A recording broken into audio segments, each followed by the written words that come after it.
Inigo Urkullu Eusko Jaurlaritzako lehendakariak gaur iragarri duenez ostiral honetan dabiltzeko alabi, Araban, Bizkaian eta Gipuzkoan birusaren transmisioa eteteko asmoz indarrean diren neurrien inguruko erabakia hartzeko.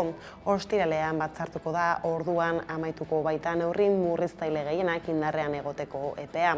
Artean, sagarduik azaldu du batzorde zientifiko-teknikoak helarazitako datuak kontuan hartuko duela lehendakariak neurri buruzko erabakia.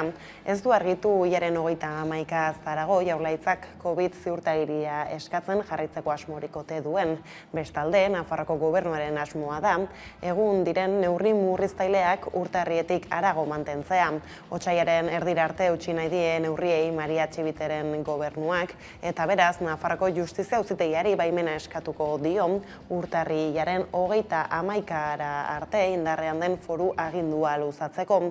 Gaur hartuko du erabaki ofiziala Nafarroako gobernuak, ordea osasun neurriez, astelehenetik indarrean da txertatze ziurtagiria Ipar Euskal Herrian, eta orain arte eskatzen zuten osasun ziurtagiria ordezkatuko du leku gehienetan. Esparru publiko orotara hedatu da ziurtagiria erakusteko derrigortasuna. Hala gaur-gaurkoz, Frantziako gobernuak ez du epe mugarik finkatu txertatze agiria eskatzeko, baina Jan Castex lehen ministroak joan den ostegunean egin zituen adierazpenetan iragarri zuen, prest daudela txertatze ziurtagiria ezartzari uzteko, baldin eta kutsatzen eta ospitaleratutako erien kopuruak murrizten badira. Arratsaldeon guztioi, COVID ziurtagiriaren bueltakoak horrela badirudi pandemiaren bilakaerari dagokionez beranzko joera erakusten dutela datuek, beraz ikusteke dago ia neurrien arintzea iritsiko den. Neurri berrien eta malguzaren zain beste lerroburu batzuei heldu behar diegu orain baina. Izan ere, epaiak behin-behinean espetxeratu du Sara Pinaren senarra, gaur deklaratu du hark hiltzaileak epaitegiaren aurrean izan ere tuteran bertan. Joan den urtarriaren 10ean tuteran hilik azaldu zen Sara Pina etxean, hilotzak indarkeria zantzuak zituen, labankada arrastoak, gorpua aurkitu eta berehala hasi zen polizia Pinaren senarraren bila, hark zuela baitzen hipotesi nagusia.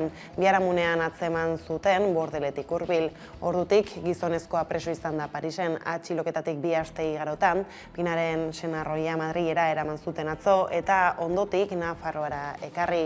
Hain zuzen ere tuterako auzitegiko bigarren instrukzio epaitegian deklaratu du gaur, eta epaileak espetxera bidali du behin-behinean fidantzarik gabe. Atxilotua deklaratzera deitua zegoen ordu berean, goizeko 10etan, dozenaka lagun elkartu dira auzitegiaren aurrean krimena salatu eta Sara Pinaren familiari babesa adierazteko asmoz. Epai horren ondorenei adi indarkeria matxistak astotan utzitako albiste bakarra ez da tuterakoa eta hala laster helduko diogu berriz izugarrizko aferari. Bestaldetik gizarte arloko gaiekin jarraiki 7 migratzaile hil dira Aitamarik parte hartu duen erreskate batean. 280 migrante zihoazen itsasontzian Mediterraneoa zeharkatzeko asmoz eta Italiako kostazainek eraman dituzte Lampedusako portura. Arrantzaleontzi baten eta Lampedusa irratiaren arteko elkarrizketa baten filtrazioak eman zion bide eren egun gauean Mediterraneoko uretan izandako erreskate operazioari. Hain zuzen Aitamari erreskate ontziak irrati uinen bidez jaso zuen abisua. Arrantzale ontziak jakinarazi zuen txalupa bat ikusi zuela nora ezean, barrenean jendea zuela. Aitamari kokaleku horretara joan zen eta behin txalupa aurkituta Espainiako, Maltako eta Italiako agintariei eman zien gertatutakoaren berri. 7 migratzaile hilik aurkitu zituzten ontziaren barrenean, lehen zantzuen arabera hipotermiagatik zendu dira. Kontrara bestez 270 erdietsi dute lur hartzean, Lampedusa uhartean porturatu direlarik. Eta geopolitikan, Ukraina eta Errusia Parisen bilduko dira tentsioa baretzeko ahaleginetan. 2 estatu horiek Alemaniarekin eta Frantziarekin elkartuko dira Normandiako laukoan. Hala Macronek diplomaziaren baliabide guztiak erabiltzera deitu du eta Putinekin hitz egingo du aste amaieran. Ukrainako krisiaren ondotik balizko gerra baterako mugimenduak bata bestaren ondotik gertatzen ari dira segidan, baina diplomaziaren bidea ez da agortu oraindik. Errusia zain dago, Ameriketako Estatu Batuek eta NATO Ipar Atlantikoko itunaren erakundeak bere eskaerei zer erantzungo. Dimitri Peskov Kremlineko bozeramaileak adierazi duenez, elkarrizketa amaituta dago oraingoz, Washingtonek eta aliantzak Moskuren kezkei idatziz erantzun artean. Frantziak eta Alemaniak baina negoziaziorako beste esparru bat bultzatu dute, alboko bidetik eta Errusiako eta Ukrainako ordezkaritza bana elkartzeko baldintzak sortzea lortu dute. Gaur bilduko dira Parisen bi herrialde horiek, Frantziarekin eta Alemaniarekin batera osatzen duten Normandiako laukoan agintari nagusiak ez dira izango, baizik eta horien hurbileko aholkulariak Ukraina ekialdeko gatazkari irtenbide adostu bat emateko sortu zuten Normandiako formatua eta elkarrizketek Moskuk eta Kiebek Minskeko akordioa sinatu lortu zuten, 2000 lortu zuten 2015ean, ordutik baina su-etena urratzea leporatu diote sarritan elkarri. Ukrainatik Bilbora ordea, kulturan Bilboko Arte Ederren Museoak 19. mende amaierako eta 20. mende hasierako euskal artearen bilduma zabaldu du, 3 margolari esanguratsuren lanbana dohaintzan jasota, Zuloaga Barrueta eta Ginearen lanak dira, eta maiatzaren 27 arte egongo dira ikusgai. Con 3 obras que pertenecen a los distintos caminos que toma la modernización del arte vasco en el cambio de siglo, del XIX al XX. Kiroletan berriz gaur urtarriaren 26an Gasteizen aurkeztuko dira Euskal Herriak 2023ko Frantziako turrean hartuko dituen 3 etapak. Lasterketaren 110. edizioa Bilbon hasiko da uztailaren batean eta arratsaldeko 5etan aurkeztuko dituzte gaurkoan ibilbideak Jaurlaritzako lehendakariak eta Turreko zuzendariak besteak beste Gasteizen. Estila Nao lankide Europa Biltzar etxearen atarian da, zer gehiago dakigu. 2023ko Frantziako turrak Euskal Herritik 3 etapetan pasako da. Lehenak Bilbo-Bilbo ibilbidea egingo du uztailaren batean, bigarrenak Gasteiz-Donostia hilaren 2an eta hirugarrenak Zornotza-Baiona hurrengo egunean. Hain zuzen ere, atzean dugun Gasteizko Europa jauregia izango da gaur bertan, 3 etapen aurkezpena egiteko Frantziako turrak aukeratu duen eszenatokia. Bertan izango da Christian Prudhomme, Frantziako turraren zuzendaria, eta Euskal erakundeetako ordezkariak ere izango dira. Bertan, lasterketaren xehetasun gehiago emateko. Esan bezala, lasterketa datorren urteko 2023ko uztailaren batean hasiko da Bilbotik. Eskerrik asko, Esti, geroxago bueltatuko gara Gasteiza eta Lerroburuak horrela direla iritsi daguneko argazkiari heltzeko unea horretarako Gipuzkoaragoa Zudane Arbeo Donostian zaude. COVID-19 dela eta hainbat neurri murriztaile daude indarrean Euskal Herrian, neurri horiek arintzea aurreikusten da. Ez pentsa Ipar Euskal Herrian astelehenetik indarrean da txertaketa ziurtagiria eta beraz hemendik aurrera establezimendu publiko zein pribatuetan sartzeko osasun baimen berria erakutsi beharko dute. Orain arte, test negatiboa erakusteko aukera zuten txertaketaz gain, baina orain bertan bera gelditu da aukera hori. Nafarroan berriz Maria Txibiteren gobernuak indarrean dauden neurri eutsi nahi die otsailaren erdiraldera arte. Eta neurri horien artean dira besteak beste gaueko ordu batak eta 6ak bitartean tabernak itxita mantentzea, ostalaritza establezimenduetan zutik kontsumitzeko debekua edota COVID pasaportaren derrigorrezko erabilera. Eta Araban, Bizkaian eta Gipuzkoan oraintsu jakin berri dugu labik bilera egingo duela ostiral honetan. Ostiraldean amaituko baita indarrean dauden neurri murriztaileak indarrean egoteko epea. Osasun sailburua, Gotzone Saigardi osasun sailburuak emandako argibideen artean ordea, sailburuak ez du argitu hilaren 31 zarago Jaurlaritzako biziurtagiria eskatzen jarraituko ote duen. Egunero egiten da bilakaeraren azterketa eta horren ondorioz egiten dira proposamenak. Aste honetan labia deitu izango dela, argi dago, zuk zeuk ere epatu dituzulako, neurriak bukatu egiten direlako, aste honen bukaeran edo hurrengoko egunetan. Beraz, hori baino lehenago izango da. Bestetik, COVID gaitza alde batera utzi eta abiadura handiko trena izpide hartuta, Gipuzkoan 30 iturburu inguru kaltetu dituzte trenaren lanek, zer gehiago dakigu, Dane?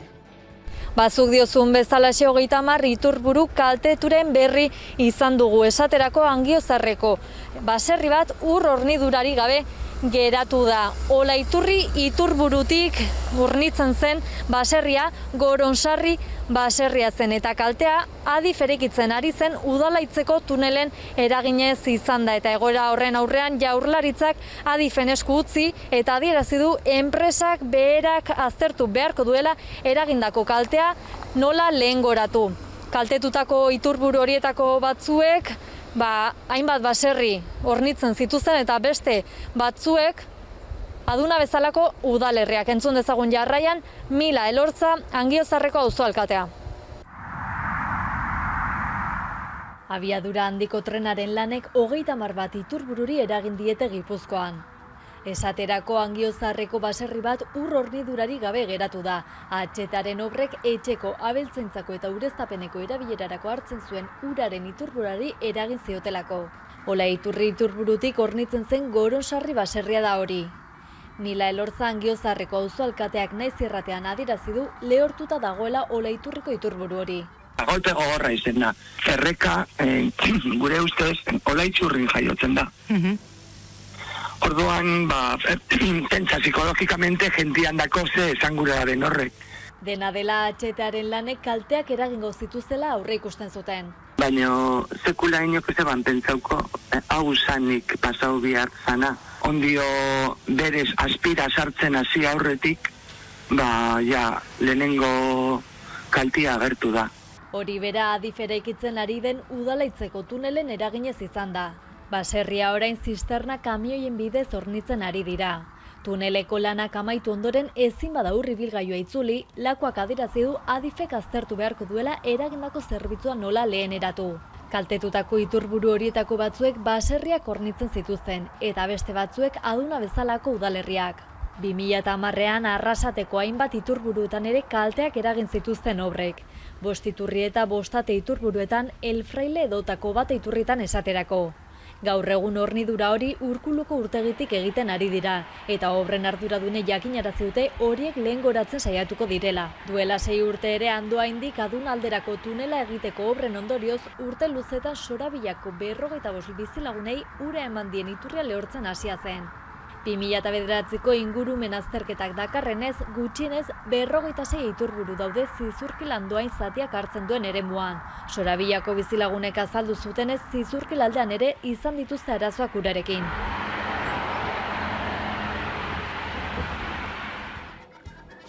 Eta ingurumenarekin lotuta beste gai batzuei helduko diegu, izan ere klima larrialdiaren eraginez hainbat dira munduan barrenan nabaritzen ari diren kalteak, Antartikan esaterako izozmendiak urtzen ari dira, daturik baldu Danen. Bai, zientzialari asko kezkatuta agertu dira klima larrialdiaren eraginez. Antartikara joko dugu izan ere munduko izeber handienetariko batek 150.000 milioi tona ur geza askatu ditu. 2017an Larsen C izotz plataformatik askatu zen unean Araba eta Bizkaiaren tamaina zuen, zehazki 5.800 kilometro karratu. Baina duela hilabete batzuk erabat urtu zen Hego Georgia irlatik gertu. Urtze horrek itsas ekosistema alda lezakela uste dute hainbat zientzialarik. Araba eta Bizkaiaren tamainako izeber gerraldoi batek 150.000 milioi tona ur askatu du Hego Georgia irlatik gertu. 78 izozmendia izenaz ezagutzen zen. 2017ko uztailaren 10 eta 12 bitartean Antartikako Larsen C izotz plataformatik askatu zen izozmendi erraldoi hau. Izotz puskaren haustura NASAren Aqua sateliteko Modis tresnaren bidez atzeman zuten zientzialariek. Gaur-gaurkoz historia osoan aurkitu eta ezagutu izan diren izozmendirik handienetako bat zen. Izan ere zientzialarien ikerketen arabera izozmendiak kontinentetik askatu zenunean gutxi gora behera 5.800 kilometro karratu eta bilioi bat tona zituen. Remote Sensing of Environment aldizkariaren ikerketaren arabera inoiz detektatu den 6. handiena zen. Bada 78 izozmendia duela hilabete batzuk iritsi da erabat urtzera Hego Georgia uhartetik gertu. Bilakaera horretan 150.000 milioi tona ur geza baino gehiago askatu ditu, eta horrek itsas ekosistema alda lezake. Azterlanak azpimarratzen du fokak, hegaztiak eta baleak elikatzen diren itsasoan isuritako ur volumen horrek uraren eta planktonaren propietateetan eragina izan zezakeela. Zientzialarien arabera izotz polarra ondoren urtzen diren izebergetan galtzea prozesu naturala da, baina berotze globalak bizkortzen laguntzen duela adierazi dute. Hain justu 78 izozmendiaren hausturaren harira, Paul Johnston nazioarteko Greenpeaceko unitate zientifikoko zuzendariak 2017an salatu zuen atzean klima larrialdia zegoela. Bere esanetan Antartika urtzea aldaketa klimatikoak dakartzan arriskuen adierazle larriena da.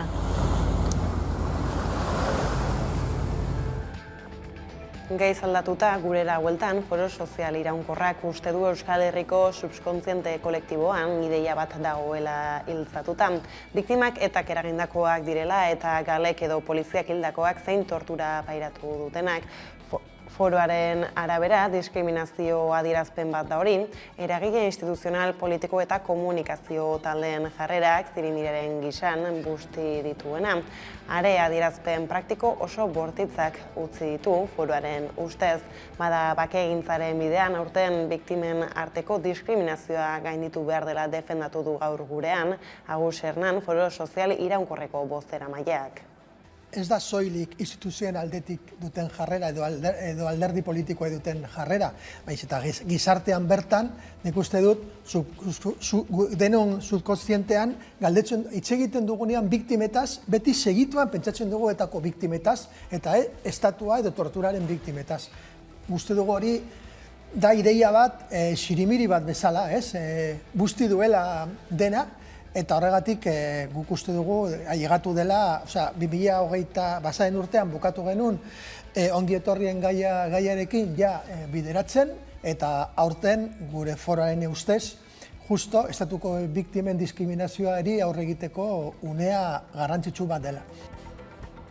Bart ordea espetxe zaintzako eskumena Euskal Herriratzeko eskatu du sarek, espetxe zaintzako epaitegi zentralaren jarrera salatu du Euskal presoen eskubideen aldeko mugimenduak, hausnarketa txosten batean, izan ere 2003az geroztik dago eskumena Espainiako Auzitegi Nazionalaren esku.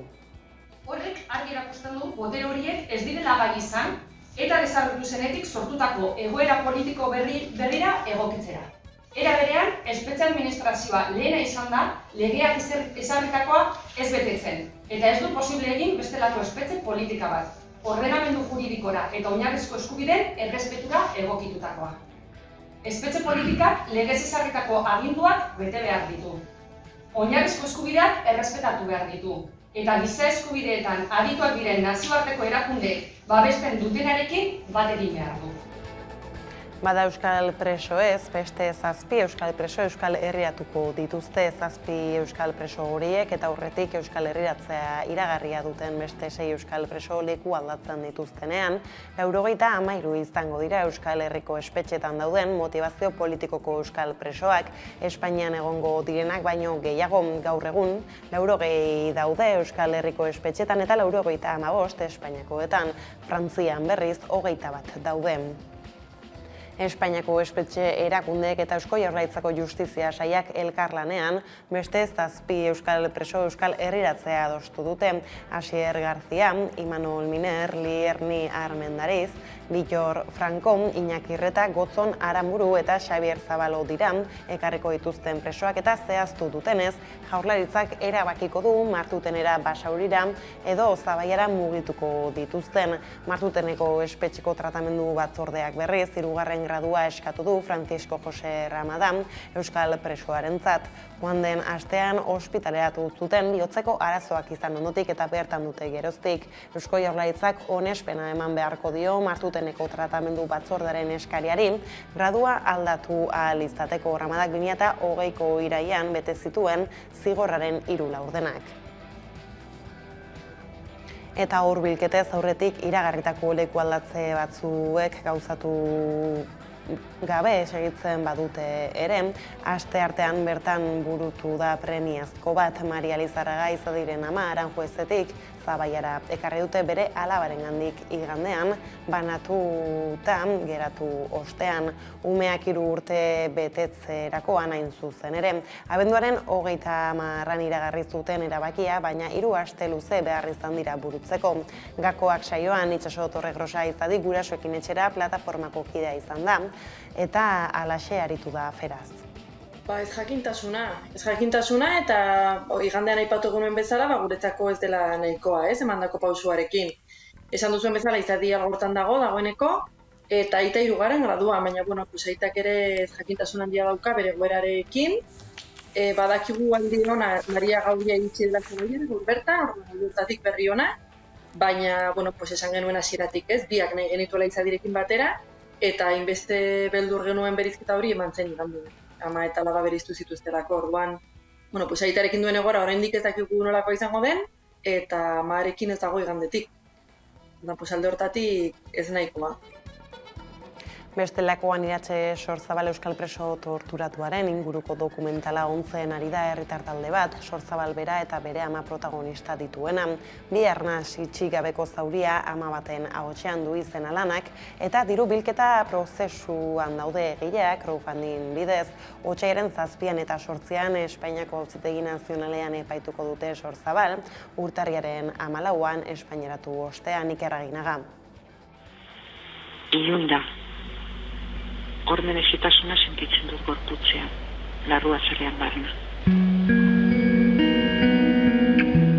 Biarnas itxi gabeko zauria ama baten ahotsean du izena Iratxe Sorzabal euskal preso torturatuaren inguruan herritar talde bat egiten ari den dokumentalak.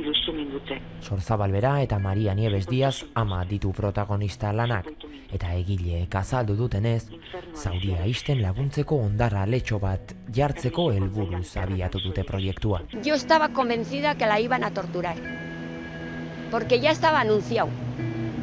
Nabarmendu dute gainera, milaka lagun izan direla torturatuak euskal gatazkaren testu inguruan, eta gutxi batzuk baino ez dutela aitortzarik jaso. Hori dela eta, torturaren protagonistek lehen pertsonan hitz egitearen beharra azpimarratu dute. Sorzabal eta Diazekin batera Nekane Txapartegi, Pako Etxebarria eta Serge Porteli ere agertuko dira dokumentalean. Txapartegi Suitzan bizi den euskal preso ohia da, 1989an torturatua. Etxeberria auzi medikua da eta Eusko Jaurlaritzak sustatuta Euskal Herrian izandako tortura kasuak ikertu dituen txostenaren egilea. Eta Porteli berriz Versailleseko Dei auzitegiko magistratu ohia da, baita abokatua eta torturaren kontrako ekintzailea ere. Aurtengo urtarriaren 14an Espainiaratu zuten Sorzabal, Frantzian preso zegoena, eta Madrilgo auzitegi nazionalean epaituko dute otsailaren 7 eta 8an. Naiz eta Frantziak 2020an euroagindu bat bota zuen atzera tortura salaketei sinesgarritasuna emanda. Dokumentalak Sorzabalen eta amaren bizipenak bilduko ditu, eta 7.000 euroko gutxieneko finantzazio kanpaina dute martxan sortzaileek itxulapikoa.eus plataformaren bitartez. Gutxieneko kopuru hori osatu dute dagoeneko, baina proiektuaren bideragarritasuna guztiz bermatzeko 12.000 eurora arte heldu nahiko lukete egileek. Ostera, aipatu lerroburuetan ere, epaiak behin-behinean espetxeatu du Sanarapinaren senarra Tuteran emaztea hiltza egotzita atxilotutako gizonezkoa Madri eraman zuten atzo, eta Nafarroara ekarri zuten ondotik Tuterako auziteko bigarren instrukzioko epaitegian deklaratu du gaur goizean, bertan dozenaka herritarrek protesta egin dute hilketa gaitzesteko. Indarkeria matxistarekin lotuta gainera bart goizaldean atxilotu dute Sopelan 71 urteko gizonezko bat sexu eraso bat egitea egotzitan. Emakumeak adierazi duenez duela gutxi hasi zen lanean gizonezko horren etxean, eta beharrean ari zela, hark eraso egin zion asteleenean. Emakumeak Getxoko polizia etxean jarri zuen salaketa, gizonezkoa atxilotu ostean epaiaren aurrera eraman zutelarik. Ondoren aske utzi duten kargupean eta salatzailearen gana hurbiltzea debekatu diote.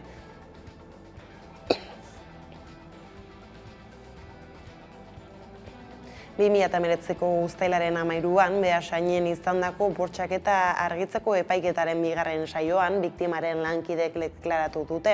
Haren nagusiak neska nola topatu zuten azaldu du eta adierazi duenez lur jota zegoen oinuzik eta aurpegia txikituta zeukan. Epaiketa atzo abiatu zen eta akusatuak erruduna dela aitortu zuen. 24 urteko kartzela zigorra eskatzen dute harentzat horrez gain, 2012 eta 2019 urteen bitartean, Gipuzkoako beste zenbait udalerritan hainbat sexu eraso egiteagatik auzipetuta dago. Maider Galardi kazetariak egin du auziaren analisia kolpez kolpe saioan. Oso testigantza gogorra izaten ari da. Baina, horregatik ez bakarrik prozesu judiziala izaten ari da gogorra, baizik eta gainera edabideetan ez, behin eta berri zalantzan jartze horrek eragiten du azkenean norberak bizitako hori ere zalantzan jartzea. Eta nik uste, beti ateatzen dira olako adibideak ustezko keriaz hitz egiteko, eta azkenean nola erasotuak badirudi bera dala bere burua defendatu behar duna akusatua izan ordez, hori kriston paradoja da, berez izatekotan defendatu beharko luke erasoa egin duena, eta ez erasotua bera, baina azkenen epaiketa alderantzizko bihurtzen da, ez? Epaiketa bera Andrearentzako da askotan orduan, noiz ateatzen dira horrelako kasuak, eta nik uste hau dela horietako bat, eta kazetariok eta komunikatzailea kriston ardura dakagula gai hauek dagokion begirada onarekin lantzeko eta praktika txarroiek alboratzeko. Gasteiza bueltan aldezualak emandako aginduaren ostean, Hiriko Markesinetan agertutako abortuaren kontrako kartelak kendu dituzte astelehen arratsaldean. Publizitateak kliniketara abortatzera joaten diren emakumeak jazartzera animatzen zuen. Eta horrek emakundek egindako txostenaren arabera zenbait eskubide urratzen ditu, zerraiago dakigu esti.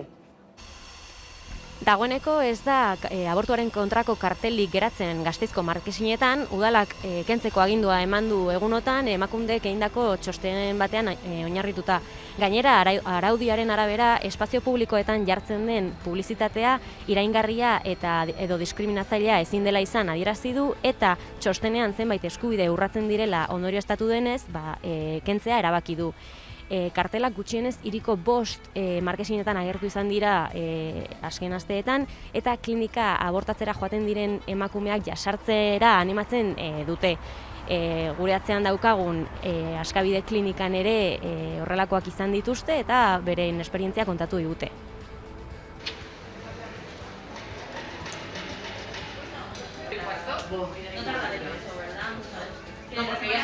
Otoitz, gero bebai inoiz ume txikisekin etorten die, eta gero bebai izten dugunien klinikie sartzen duzkuez klinika barruen Ama Birjinen eta holan irudiak eta holako zer, da atzien otoitz batekin eta holan, hildako aurren alde. Etortzen badi adin txikikoak adibidez, edo 18 urteko gazteak amarekin, hor amak sentitzen die gaizki, ez? Ikusten dute hor zelan dago esan otoitz egiten, da ama moduen sentitzen da ama gaizki. Txostenaren arabera, propagandisten elkarte katolikoak abiatutako kanpainak urratu egiten ditu emakumeen sexu eta ugalketa babesteko eskubidea, norberaren eta familiaren intimitaterako oinarrizko eskubidea, eta emakumeen osotasun fisiko eta moralerako eskubidea. Bada eguneko kontuak horrela iritsi gara albistegiaren bukaerara gaurkoan, huts taldearen buklean kantuarekin agurtuko zaituztegu. Hain zuzen ere taldearen 3. lanaren lehen aurrerapen kantua da buklean, beraz gustatuko zaizuelakoan, besterik ez gure aldetik hauek izan dira eguerdiak gurean gaur utzi dituenak. Guztiak esan bezala webgunean dituzue eta bihar arte ondo izan.